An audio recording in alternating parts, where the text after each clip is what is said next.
જય શ્રી કૃષ્ણ મિત્રો. જેમ મેં કીધું હતું કે હું દર મહિનાની 11 તારીખે તમને આ બ્લુ ડ્રેસમાં મારી ઝલક બતાવું છું કે ભાઈ હવે ક્યાં પહોંચી પ્રોગ્રેસ. જો આની સાઈઝ હું બતાવી દઉં, એમ સાઈઝ છે. અને આ છે ને હું દર મહિનાની 11 તારીખે બતાવું, પણ કાલે મેં ફંક્શનમાં હતા એટલે લેટ થઈ ગયું, મેં કાલના બ્લોગમાં બતાવ્યું. પણ જે નવા આવ્યા છે એને હું થોડીક ગ્લિમ્પ્સ બતાવી દઉં મારા અત્યાર સુધીના મહિનાઓની પ્રોગ્રેસ, ફેબ્રુઆરી, માર્ચ, એપ્રિલ અને મે મહિનામાં મેં બ્રેક લીધો હતો એટલે એની નહીં બતાવું. અને જૂન મહિનાની અને આજની જુલાઈની તો હું આ પહેરીને આવું ને ત્યાં સુધીમાં તમે પેલી ક્લિપની ઝલક જોઈ લ્યો જરાક. ત્યાં હું આ પહેરીને આવું કેવું થાય છે, આજે પલોઠી વળે છે કે નહીં ચેક કરવું છે. બરોબર છે. સુપર એક્સાઇટેડ છું, ચલો બતાવું. આ ડ્રેસ તો ચડતો જ નથી, હાથી નીચે નથી થતા, આવું થાય છે. અને પેન્ટ તો અહીંયાથી જ નથી ચડતું. બદલાવી બધો શ્વાસ નથી લેવાય તો બાપા.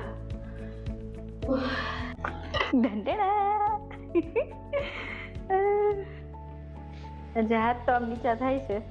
આ પેન્ટ નથી થતું હજી કદાચ આને તો મને લાગે 90 દી પૂરા થાય તેથી થાય, કારણ કે મારી કમર નથી, કમળો હે. ડ્રેસ જો મને હાથ નીચા નતા થતા, એ થવા મહિના નીચા. ઓલું ગઈ વખત નો તો તમે જોયો ને, હું સાઈડમાં વિડીયો બનાવ્યો એમાં. હા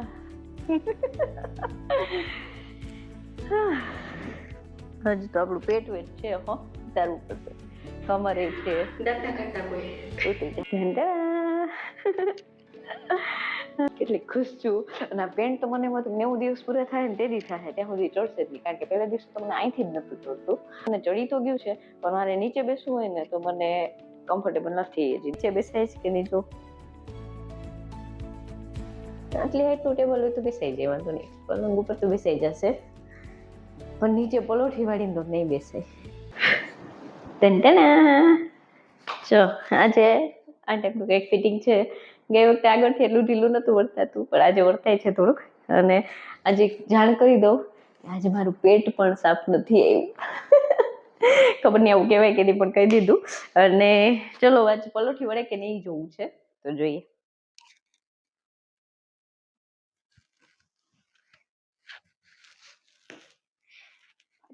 નહીં ઉડાયો, ઉડાઈ ગઈ, પણ આમ અહીંથી ટાઈટ ટાઈટ લાગે છે. જો હું નીચે બેસીને પણ બતાવી દઉં તમને. પગથિયા ઉપર પલોઠી વાળીને બેઠી છું, એટલે એમ નહીં કહું કમ્ફર્ટેબલ લાગે, કારણ કે જો આ રહ્યું ફિટ જ છે અહીંયાથી. તો હવે જોઈએ નેક્સ્ટ મંથ શું પ્રોગ્રેસ છે. પણ એમ કે હવે મારે આખો દિવસ પહેરવું હોય તો ચાલે એવું તો છે, વાંધો નથી.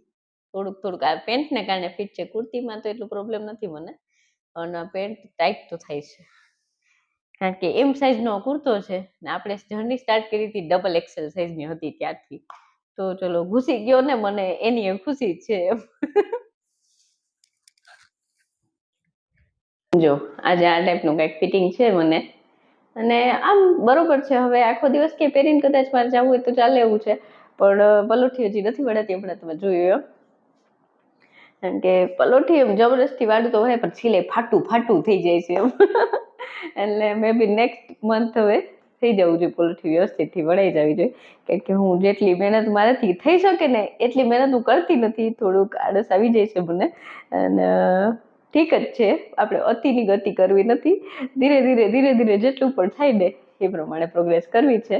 અને મન મારી અને આમ શરીરને ટોર્ચર કરીને વજન નથી ઉતારવો, પણ મનમાં થોડુંક માણતું રહેવું છે, મજા પણ કરતી રહેવી છે, એવી રીતે વજન ઉતારવો છે. બરોબર છે.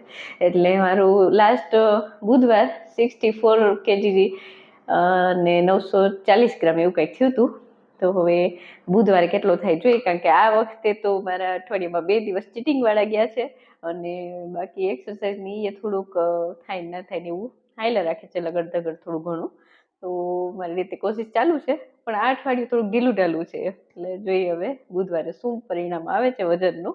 ને મારે 55 kg પહોંચવું છે. તો સફર હજી અડધી પૂરી થઈ છે, અડધી બાકી છે. તો ધીરે થઈ જશે. બરોબર છે. કારણ કે મારા જેવી મારી બીજી પણ ઘણી બધી ગૃહિણીઓ બહેનપણીઓ છે, જે મારી સખીઓ છે, એને પણ હું એટલું જ કહીશ કે જો તમારે પણ વજન ઉતારવો છે તો રોજના નાના બદલાવ લાવો જીવનમાં. એટલે લાઈફસ્ટાઈલમાં, જેથી છે ને એ નાના નાના નાના નાના પગલાં છે ને એ ઝાઝા સમયગાળામાં મોટી ઇમ્પેક્ટ બતાવે. કારણ કે તમે જ જુઓ, મેં ફેબ્રુઆરી 11 આ ડ્રેસ પહેર્યો હતો, આમ હાથ રહેતા હતા, ચડતો મતલબ નીચો જ નહોતો થતો કુર્તો આખો એમ. અને અત્યારે જુઓ કેવું સરસ મજા, આમ જોઈને આપણને ખુદની સ્ટોરી જોઈને સંતોષ આવે કે વાહ મેં કરી લીધું, એમ મેં સોચ્યું તું એમ કરી લીધું, એ ટાઈપનો આપણે થોડુંક કોન્ફિડન્સ આવે, આપણને થોડુંક આમ સેટિસ્ફેક્શન ફીલ થાય. એટલે એ જરૂરી છે આપણા ખુદના સારા બદલાવ માટે. તો હું તો તમને બસ એટલું જ મોટિવેટ કરીશ કે ભાઈ તમારા મનમાં ઈચ્છા છે ને તો ઈચ્છાને જીવંત રાખી અને આગળ નવું પગલું ભરો. બરોબર છે, ધીરે ધીરે ધીરે ધીરે. ભલે એમ કે હું એમ નથી કહેતી કે તમે 6 મહિનામાં જ સીધા રિઝલ્ટમાં ટાર્ગેટ રાખી લો મારે 20 કિલો ઉતારવું. 6 મહિનામાં 20 કિલો ઉતારવું પોસિબલ નથી, અને ઉતરી પણ જાય ચલો બહુ વધારે ઓલું કરી દો, પણ એ સસ્ટેનેબલ રીત નથી. કારણ કે એ પછી છે ને આપણા શરીરમાં બીજી પ્રોબ્લેમ્સ કરે. એટલે આપણા શરીરમાં મેં તો જો એક જ ફોકસ રાખ્યું છે કે ખાવા પીવામાં આપણે શરીરને જેટલું જરૂર છે ને એટલું તો દેવાનું જ, એમાં કોમ્પ્રોમાઇઝ નહીં. કારણ કે શરીર આપણું બહારથી સરસ દેખાવા માંડે અને અંદરથી ખખડી જાય તો એ પછી વજન ઉતારવાનો શું ફાયદો આપણને. એટલે હું ખાવા પીવામાં તો ઓલું નથી કરતી, હું વ્યવસ્થિતથી ખાઉં છું. મારું પેલા જીતી ખાઈ લેતી, કઈ ગણતરી કઈ કેલરી કાઉન્ટ આ તેવું આવડતું નહીં, મને પડે એમ રહેતી હતી. પછી જેમ વેઇટ લોસ જર્ની સ્ટાર્ટ કરી ત્યારે મને આવડતું નહોતું, પણ હવે યુટ્યુબમાં આવી એનો મોટો ફાયદો મને એ થયો કે થોડુંક મને એમ થયું કે વિડીયોમાં મારે બતાવવું છે તો થોડુંક વ્યવસ્થિતથી લોકોને સમજાય એમ કરું કોશિશ. તો એમ મને વિડીયો બનાવવાના મતલબ વેલ્યુ કોઈને મળે એમ સોચીને મેં વિડીયો બનાવ્યો ને, તો એમાંથી મને પણ ઘણું બધું શીખવા મળ્યું, મને પણ ઘણું બધું જાણવા મળ્યું. ઘણી લોકોની કમેન્ટથી મને ઘણું શીખવા મળ્યું છે. તો મારો આ વજન ઉતારવાની સફરમાં જે આ ટ્રાન્સફોર્મેશન છે ને એમાં મારી મહેનત જેટલી છે ને એનાથી વધુ તમારા લોકોનો સપોર્ટ અને તમારા લોકોના અમુક એવા પ્રશ્નો કે જેને કારણે મને સાચી સમજ આવી, તો એ પણ મારા માટે બહુ જ આમ ઇમ્પોર્ટન્ટ રહ્યું છે. તો તમારા લોકોનો પણ ખૂબ ખૂબ આભાર. કારણ કે આ ટ્રાન્સફોર્મેશન મારી એકલીથી નથી આવ્યું, આપણા બધાની સાથેની કોશિશથી આવ્યું છે. બરોબર છે. ઘણી તમારા લોકોની સલાહ, ઘણી કમેન્ટ એવી કે એવા પ્રશ્નો હોય કે જેનું મને પણ ખ્યાલ ન હોય તો હું એ બાબતે સર્ચ કરું. બરોબર છે. તો એમ કરી અને પ્રાઇસ સુધી પહોંચ્યા છીએ. એટલે અડધો સફર થયો છે, હજી આપણે અડધો સફર બાકી છે. તો એ કરતા જ રહેશી, મળતા રહેશી. બરોબર. અને મારું તો એક જ રૂલ છે, નો ઇક્વિપમેન્ટ, નો સપ્લિમેન્ટ, ઓનલી હોમમેડ. અને એમાં પણ મેં જે આ સોયાવડી પાવડરનો જુગાડ કર્યો છે ને એ તો આમ એકદમ બેસ્ટ. અને જે લોકોએ કર્યો છે અનુભવ એ કોમેન્ટમાં જરૂરથી કહેજો. અને જે લોકોએ નથી કર્યો ને એ મહેરબાની કરીને ટ્રાય કરજો, તમને ખરેખર આમ સારું લાગશે એનાથી, કે તમારા પ્રોટીન પણ એટલું મળી રહે અને ખબર પણ નહીં પડે સ્વાદમાં પણ. તમે જે રેગ્યુલર મેં જો ખાવામાં મેં વેટ લોસ રેસીપી કેટલી બધી આવે, પણ છે ને એ બધું જોઈને મને એમ મજા ના આવે, મને ખાવું ઈચ્છા ના થાય એમ. એટલે મને એમ થાય કે હું રેગ્યુલર જે ખાઉં છું ને એમાં જ મારાથી બદલાવ થાય ને બધું હું સેટિંગ કરું ને તો વધારે સારું. એ ટાઈપનું મારું પ્રયાસ રહે એમ. તો મેં તો એવું જ કર્યું છે કે જો હું રેગ્યુલર ખાઉં છું ને એ દાળ ભાત શાક રોટલી રૂટીનમાં જે એમાં જ હું મારું કેમ વધારી શકું એ ટાઈપની કોશિશ. જે રેગ્યુલર મારા વિડીયો જોશો ને તમે તો આઈડિયા આવશે કે મેં કંઈ વધારે ખાસ કંઈ ચેન્જીસ નથી કર્યા ખાવા પીવામાં, કે ઓલું ઘાસ ફૂસ ખાઈ લીધું કે ઓલું એવું કંઈ નથી કર્યું. હું રેગ્યુલર જે ખાઉં છું ને એમાં જ મેં બદલાવ લેવો છે અને થોડું ઘણું મેનેજ કરવાની કોશિશ કરી છે. બરોબર છે. એટલે કઈ ફેન્સી વસ્તુ મારી પાસે તો નહીં અને મને આવડતું પણ નથી. મને છે ને મને એવું બદલાવ ગમે કે જે હું છે ને અત્યારે મેં અપનાવ્યો છે પણ હું આગળ જતા પણ એને કન્ટિન્યુ કરી શકું એમ. કે ભાઈ થોડાક દિવસ પૂરતું મારું વજન ઉતારવું છે મેં કરી લીધું અને પછી જેમાં થોડાક દિવસ ગયા કે પાછા હતા એ નહીં, તો મારે પાછું હતું એવું નવું નથી થવું. ચમકતી ચાંદીને ચમકતું જ રહેવું છે હવે.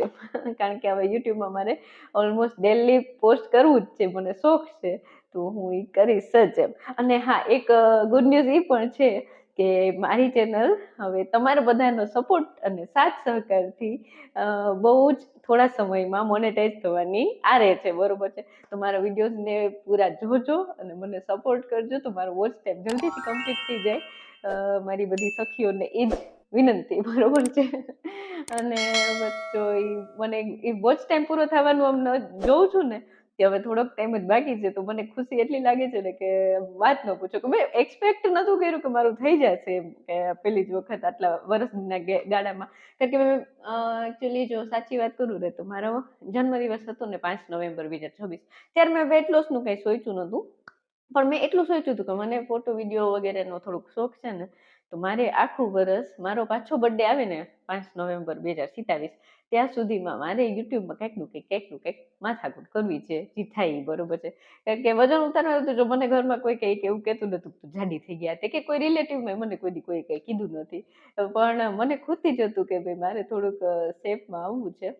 એની પહેલે મેં વેટ લોસ જર્ની કરી હતી, પણ પાછું વધારી દીધું હતું. તો હવે મેં કીધું કે હાલો કરીએ કંઈક. તો મેં પહેલા તો સ્ટાર્ટિંગમાં અઠવાડિયે એક વ્લોગ બનાવતી, મને એડિટિંગ ને એવું આવડતું નહોતું. ધીરે ધીરે બધું સ્ટાર્ટ કર્યું અને થોડું શીખી ગઈ. તો મને એમ થયું કે ચલો હું ડેલી પોસ્ટ કરું. તો મને એમ થયું કે ડેલી પોસ્ટ કરવા માટે તમારી પાસે એવું કંઈ છે નહીં ટોપિક મને મળે કે ભાઈ હું એના ઉપરથી રોજે હું વિડીયો બનાવી શકું ને રોજે મૂકી શકું. એટલે ખુદ ઉપર પ્રેશર તો લેવું જ હતું મારે. ને મને એમ થયું કે એવું કંઈક કરું કે જેનાથી મારો ફાયદો થાય અને મને જોનારને પણ ફાયદો થાય એમ, એ ટાઈપનું કંઈક કોશિશ કરું. એટલે મેં સોચ્યું ને સ્ટાર્ટ કર્યું કે વેટ લોસ જર્ની સ્ટાર્ટ કરું. એટલે એમાં હું ડેલી મારું રૂટીન બતાવીશ અને એ મને વિડીયો માટે કન્ટેન્ટ પણ મળી જશે. અને મારા જેવું જે ઇન્ટરેસ્ટેડ હશે એને થોડીક મારી હારે કનેક્શન બનશે, તો એને પણ મજા આવશે વિડીયો જોવાની. અને કંઈક કમેન્ટ ને એવું આવશે તો મને પણ નવું શીખવા મળશે. એટલે મારું બસ એ જ આમ ચોખ્ખી શું કહેવાય દાનત ને ઈરાદાથી મેં સ્ટાર્ટ કર્યું હતું કે ચલો જે થાય મારે 2027 મારા બર્થડે સુધી મથામણ તો કરવી જ છે જેમ બી થાય. તો હજી તો 2027 આવવાની તો ઘણી વાર છે, ત્યાં સુધીમાં તો મારી ચેનલ મોનેટાઈઝ થઈ જાય એવા ભણકારા વાગે છે મને. તો તમે લોકો હજી પણ સપોર્ટ કરજો, એ જ આશા રાખું છું. ચલો હું તમને દિનચર્યા બતાવી દઉં, પછી પાછા મળીએ. જો સવારની શરૂઆત થઈ હતી 7:30 વાગે. આજે મારે થોડુંક મોડું થઈ ગયું હતું, કાલે ફંક્શનમાં ગયા હતા તો. અને કાલે તો જીતી ખાધું છે એટલે સવારે મેં કીધું હાલો વ્યવસ્થિત કરીએ. એટલે ભાખરી મેં વેટ લોસ કરી, પણ સોયાબડીનો પાવડર થઈ રહ્યો હતો એટલે મેં છે ને ચિયા સીડ્સ નાખી દીધા ભાખરીના લોટમાં. મેં જે વેટ લોસની ભાખરી બતાવી છે ને રેસીપી તમને, એ જ ભાખરી હું મોસ્ટલી વધારે ખાઉં છું, કારણ કે એ બહુ મજા આવે છે મને. ને ઈને દહીં મેં ખાધું હતું. અને દહીં તો અમારે ગાયના દૂધનું જોઈએ, ગાયનું દૂધ જ મળે અમારે ઓડિશામાં. અહીંયા અમારે તો ભેંસનું તો મળે નહીં અમને. ને સોયાબડીનો પાવડર થઈ રહ્યો મેં કીધું એ પ્રમાણે, એટલે સોયાબડી શેકી લીધી અને એનો પાવડરની મેં રેસીપી બતાવી છે એવી જ રીતે મેં પાછી આજે સોયાબડીનો પાવડર બનાવી લીધો. સોયાબડી એ ખતમ થઈ ગઈ છે, હવે પાછી મંગાવી જોશે મારે. જે હતી એ લાસ્ટ પાવડર બનાવી લીધો છે. ને આવી રીતે જો પાવડર કરીને બરણીમાં ભરી દીધી. એટલે મારે ડેલી હું 30 ગ્રામ જેટલી ખાવ જ છું સોયાબડીનો પાવડરના રૂપમાં. કારણ કે ઓલી સોયાબડી બાફીએ ને તો એ જાજી બધી થઈ જાય, વોલ્યુમ વધી જાય, તો એટલે આપણે ખૂટાડવી મુશ્કેલ થઈ જાય. અને પાવડર ફોર્મમાં ખાઈએ ને તો એ ખૂટાડવી એ સહેલી રહે અને આપણું પ્રોટીન એ બરોબરથી લેવાઈ જાય. ને બપોરે જો પાછી મલ્ટીગ્રેન વાળી ભાખરી મેં રેસીપી બતાવી જ ખાધી હતી. ને ભીંડાનું શાક કર્યું હતું. ને દાળમાં જો મેં સોયાબડીનો પાવડર 15 ગ્રામ નાખી લીધો છે, 15 ગ્રામ જેટલો ભાખરીમાં છે. ને 30 ગ્રામ જેટલો થઈ ગયો આખા દિવસનો મારે. ને મરચાં ને ડુંગળી ને છાશ ને એવું બધું ખાધું હતું. છાશમાં મેં જીરોલા મસાલો પણ નાખ્યો હતો. ને 32 વાર ફોર્મ્યુલામાં જ મેં ચાવીને જ વ્યવસ્થિત ખાઈ લીધું, જેથી આપણું લાળ અંદર ખોરાકમાં ભળે ને આપણે પાચન તંત્ર માટે પણ સારું. અને વજન ઉતારવા માટે તો 32 વાર ફોર્મ્યુલા બેસ્ટ જ છે. અને કાલે અમે ફંક્શનમાં ગયા હતા, જેમ મેં કીધું તો જીને તી કચોડી ખાઈ લીધી, 4 કચોડી ખાધી હતી. કાલે ચોખટથી મેં નથી કીધું, 4 કચોડી ખાધી હતી. પછી ગુલ્ફી અમે 2 ખાધી હતી, આઈસ્ક્રીમ કહેતી હતી તો 2 ગુલ્ફી ખાઈ ગઈ હતી. અને પછી પૂરી શાક નાન ઘણું બધું મેં કાલે મન મૂકીને ખાધું હતું. એટલે હદ નથી. મને એમ છે કે આ બુધવારે તો વજન ઘટશે ને એ ટાઈપનું આમ આવે છે. પણ જોયું જાય, આપણે મન મારીને વજન નથી ઉતારવું, એટલે કોક દીક વચ્ચે ચીટિંગ કરી લેવાય, મજા કરી લેવાય, એમાં ખોટું નહીં. પણ બીજા દિવસેથી પાછું રૂટીન પકડી લેવાય. અત્યારે રોંઢે છે ને, હમણાં મારો વિડીયો બની જાય ને એટલે હું એપલ ખાઈ લઈશ એમ સોચતી હતી. અને જોઉં છું ફ્રીજમાંથી કંઈક ફ્રૂટ ખાઈ લઈશ એમ. મારી જે દિનચર્યા છે ને એનું હું કેલેરી કાઉન્ટ વાળું કોષ્ટક અહીંયા તમને બતાવી દઉં. તો મેં આજે આખા દિવસ દરમિયાન આજ ખાધું છે. થોડુંક બધું પ્રોટીન ને એ આજે ઓછું હશે, કારણ કે મેં આજે થોડુંક કાલે જેમ તેમ ખાઈ લીધું હતું તો પેટમાં મતલબ મેં જેમ કીધું પેટ સાફ નતું એવું, તો બ્રેક લઉં કરીને. પણ આજે મેં વોકિંગ વર્કઆઉટ કર્યું હતું, એટલે બહુ મજા આવી. 40-45 મિનિટનું હતું. તો આજે તો મેં સવારે જ કરી લીધું હતું. તો હું તમને લિંક ડિસ્ક્રિપ્શન બોક્સમાં આપીશ, તો તમે કરવું હોય તો એ કરી શકો છો, બરોબર છે. અને ચલો રેડ ક્રોસમાં કરી લઈએ. ચલો આજે 12 જુલાઈ 2026 રવિવાર, રેડ ક્રોસમાં સાથે. કારણ કે આજનો દિવસ પણ મેં જેવું સોચ્યું તો એવો જ ગયો છે. ફરી પાછા મળી આવતીકાલે રાત્રે 10 વાગે. ત્યાં સુધી જમવાથી ચાલીને રજા આપો. જય શ્રી કૃષ્ણ. ખુદની તબિયતનું ધ્યાન રાખજો, પરિવારના બધાનું ધ્યાન રાખજો. Okay, bye. જય શ્રી કૃષ્ણ. Good night.